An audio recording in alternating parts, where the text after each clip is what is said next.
Être transparent en soi pour s'émanciper du mensonge. Voilà le sujet de l'enregistrement présent. En fait, je vais procéder à la lecture d'un texte que j'ai rédigé. Vous allez pouvoir le retracer en double-cliquant sur le lien qui figure en bas de l'enregistrement présent. Alors, ça va comme suit.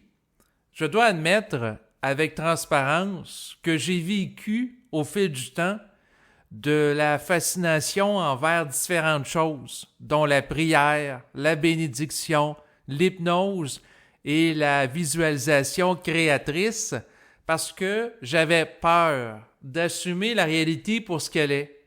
Donc, je cherchais le support de la forme. J'ai observé que la peur venait de penser que je réfléchissais de manière personnelle dans ma conscience sans que je les ai choisis volontairement au préalable, car la pensée vient d'ailleurs. Par la suite, en réaction à ces dernières, je les ai crues comme étant personnelles et j'ai cherché au fil du temps le support de techniques pour faire face à ces idées mensongères au lieu de confronter la source de ces dernières, c'est-à-dire de contester l'entité, les générants, pour m'élever en vibration au-dessus de la peur qu'elle m'occasionne et de ma soumission implicite à cette dernière. Au lieu de contester l'entité derrière les pensées mensongères pour les dévoiler, j'entretenais la désinformation en me soumettant implicitement au discours du mensonge en moi qui participait à me garder dans une conscience ignorante, voilée, involutive, opaque et orgueilleuse.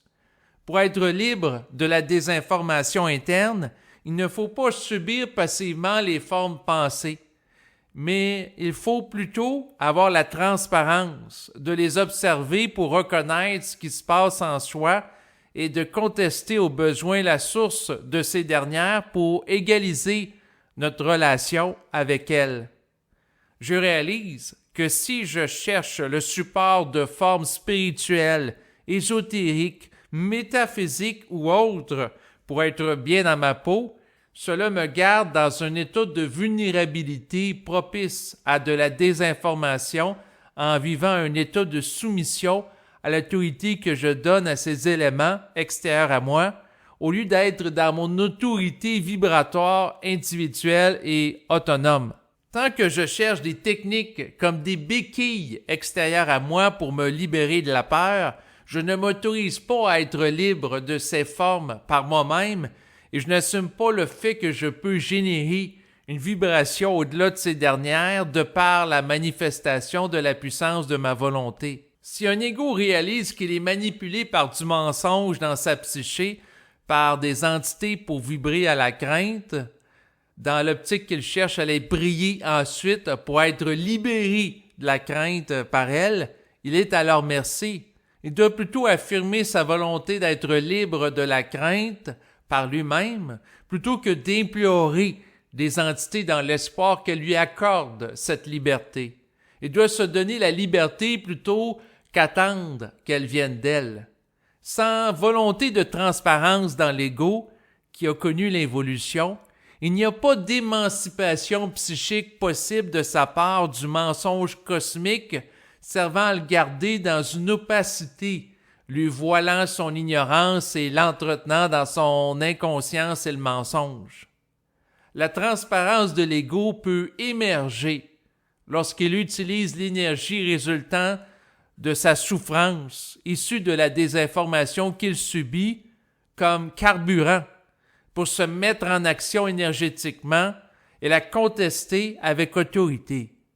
L'ego issu de l'involution, qui devient transparent, est obligé de reconnaître avec clarté les failles qu'il présente pour les dépasser et croître en conscience. Par exemple, cela peut être le désir d'avoir raison et des croyances qu'il entretient jusqu'à présent, qu'il doit dépasser en réalisant que ces éléments l'appauvrissent et participent à le désinformer. Sans volonté d'installer au sein de l'ego la transparence, Il ne peut pas savoir réellement par lui-même, car son opacité masque son accès au réel. Pour arriver à la transparence, il doit se dépouiller des formes psychologiques, ésotériques, religieuses, culturelles et autres qui ont pu le fasciner et qui peuvent faire interférence à sa capacité de percevoir le réel pour ce qu'il est.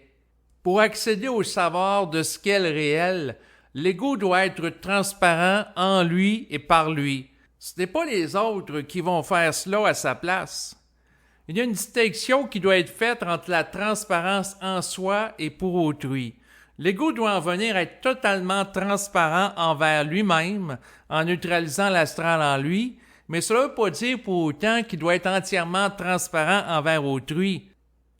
Cette transparence envers lui donne accès au savoir instantané de jusqu'où il peut aller dans un esprit de générosité psychique avec l'autre et ne pas lui créer de choc inutile. Pour voir clair en autrui, il faut d'abord voir clair en soi avec transparence d'ego. Tant que le réel de qui nous sommes dans notre multidimensionnalité et devenir est voilé par du mensonge, nous ne pouvons pas accéder au réel de qui est et appelé à être l'autre dans l'intégralité de son destin cosmique, car tout est interrelié. Pour savoir qui est l'autre, il faut d'abord se savoir. Voilà ce qui complète maintenant la lecture du texte qui s'intitule « Être transparent en soi pour s'émanciper du mensonge ». Et c'est sûr que l'essentiel que je veux véhiculer à travers cet écrit, c'est l'idée que la transparence par rapport à soi-même est fondamentale. Quelqu'un ne peut pas parvenir à une conscience supramentale s'il n'est pas transparent vers lui-même parce qu'à ce moment-là, il ne verra pas la désinformation qui se manifeste en lui, entre autres de par le plan astral, de par le double, l'esprit, et il ne sera pas en mesure de la contester. Pour faire preuve de transparence envers soi, il faut être capable de regarder qu'est-ce qui se passe en soi. Et des fois, ça peut engendrer de la contrariété, ça peut entraîner de la souffrance à un certain niveau parce que ça amène l'ego à réaliser les lacunes qu'il peut présenter, les choses qu'il doit ajuster pour mettre de l'ordre dans sa psyché et en venir à connaître de plus en plus la paix de l'esprit.